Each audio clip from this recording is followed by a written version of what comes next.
नाज़रीन, दुनिया भर में लोग जहां इंसानों के तहफ़्फ़ुज़ और उन्हें बचाने की बात करते हैं, वहीं पर इस्लामाबाद के रिहायशी ने जानवरों के लिए अपनी ज़िंदगी वक्फ कर दी है। सफ़ीर अहमद नामी ये शख्स सांप, मगरमच्छ और चूहे जैसे जानवरों को जनाब रेस्क्यू करता है। न्यू हाउसिंग सोसाइटी की तमीर के दौरान जब ये जानवर अपने कुदरती मस्कन से निकल आते हैं तो सफ़ीर अहमद इन्हें महफूज तरीके से पकड़ते हैं, इनकी देखभाल करते हैं और मौसम बेहतर होने पर इन्हें वाइल्ड लाइफ या करीबी जंगल में छोड़ देते हैं, आज़ाद कर देते हैं। इस अनोखे शौक़ और जो जानवरों से मोहब्बत की जो दास्तान है, कहानी है, वो मिलकर एंजॉय करते हैं। इस्लामाबाद से हमारी नुमाइंदा फरार रब्बानी, आइए चलते हैं। थोड़ी थोड़ी घबराई भी हूँ, थोड़ी थोड़ी परेशान भी हूँ। हवाइयाँ मेरी उड़ी हुई हैं और वो क्यों हैं वो मैं अभी आपको बताती हूँ। हम आपको मिलवाएंगे उस शख्स से भी जिसने इन सांपों को पाला हुआ है, रेस्क्यू किया हुआ है और वो कहते हैं ये मेरे दोस्त हैं, बच्चों जैसे हैं। सफ़ीर, नॉर्मली लोग इंसानों से दोस्ती करते हैं, ये सांपों से दोस्ती ये कैसे हुआ? बेसिकली मेरी एक पेस्ट कंट्रोल की कंपनी है। हमारे ना काफ़ी सारा क्लाइंट और काफ़ी प्रोजेक्ट्स हैं जहाँ पे स्नेक्स आ जाते हैं और लोग उन्हें बहुत ज़्यादा मार देते हैं। एक तो हम इनको रेस्क्यू करते हैं। मेरे पास जितने स्नेक्स हैं ये सारे रेस्क्यूड हैं। ये हमने मरी से रेस्क्यू किया था, it's a Indian rock Python, और ये हैं ब्लैक हेड रॉयल स्नेक।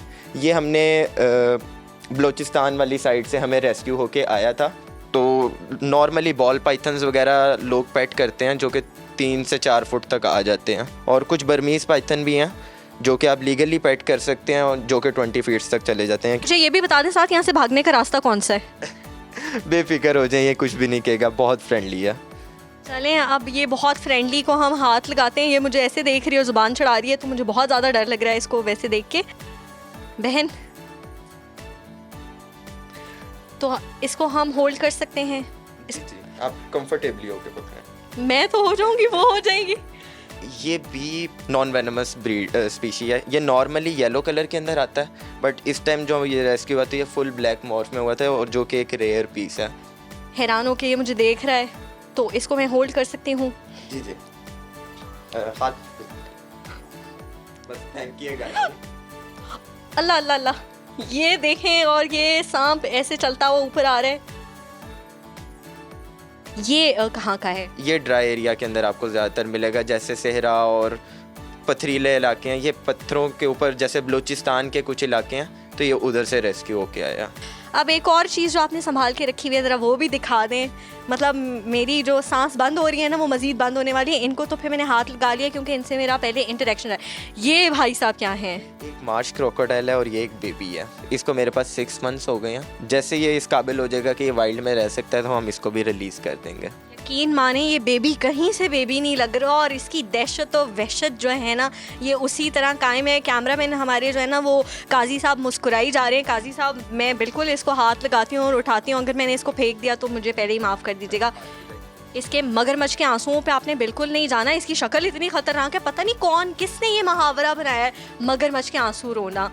ये बेबी भी जो है ना, आंसू असल होते हैं, ये रोते हैं। ये तो लोगों को रुलाते हैं करता है, लेकिन मोस्टली बच्चे इनके रोते हैं और बहुत चेक के रोते हैं। इसकी एज क्या है और ये कहाँ की हैबिटेट है? साल से 1.5 साल का है, और ये जो हमारी दरियाए सिंध है उसके इर्द गिर्द पाया जाता है। आई होप कि आपको ये वीडियो पसंद आई होगी, और अब आपने ये भी सीख लिया होगा कि इन जानवरों को मारना नहीं है। आप थोड़ा सा इनके मिजाज को समझ लें। जब आपके पास इंटरनेट की फैसिलिटी है, आप बहुत सारी चीज़ें और देखते हैं, तो थोड़ा सा इनके बारे में भी रिसर्च कर लें और पढ़ लें, और ये देख लें कि हम जब अपने बारे में, चीज़ों के बारे में ख्याल रखते हैं, तो जानवरों के बारे में ख्याल कैसे रखना है, क्योंकि हम तो अशरफुल मखलूक़ात हैं, और अशरफुल मखलूक़ात हर मखलूक का ख्याल रखते हैं। श्योर ऑफ दैट ये फरा के ख्वाब में उस रात आया होगा कि जाहिर बात है फरा ये क्या किया आपने, लेकिन जो भी किया है प्लीज नाज़रीन ये अपने घरों पर ट्राई मत कीजिएगा। फरा को तो आप जो है खराज तहसीन पेश करेंगी, उनकी तारीफ भी करेंगी, क्योंकि मैं देख रहा था कि जू फरा ना उसे पकड़ रही थी, उसे होल्ड कर रही थी, आपके एक्सप्रेशंस बदलते जा रहे थे। मैं कह रही हूँ, और फरा डर भी रही है, पकड़ भी रही है, लेकिन और ये बड़ी अच्छी बात है कि उन्होंने अपने डर पे काबू पाया, और डरने के बावजूद जो है ना उन्होंने अपना शौक पूरा किया। तो जनाब, ये तो सफीर साहब बड़े प्रोफेशनल हैं, संभालते हैं। आपके अगर घर में या कहीं आसपास आ जाए, आपने एहतियात करनी है, आपने बच के रहना है, क्योंकि सफीर साहब ने तो इनका कोई बंदोबस्त किया हुआ है, कोई ना कोई डंग निकाला हुआ है, जहर निकाला हुआ है। खड़े हुए थे, हाँ, पास खड़े हुए थे, तो प्रोफेशनल पास था जी। तो आपने ये काम हरगिज़ नहीं करना। बिल्कुल।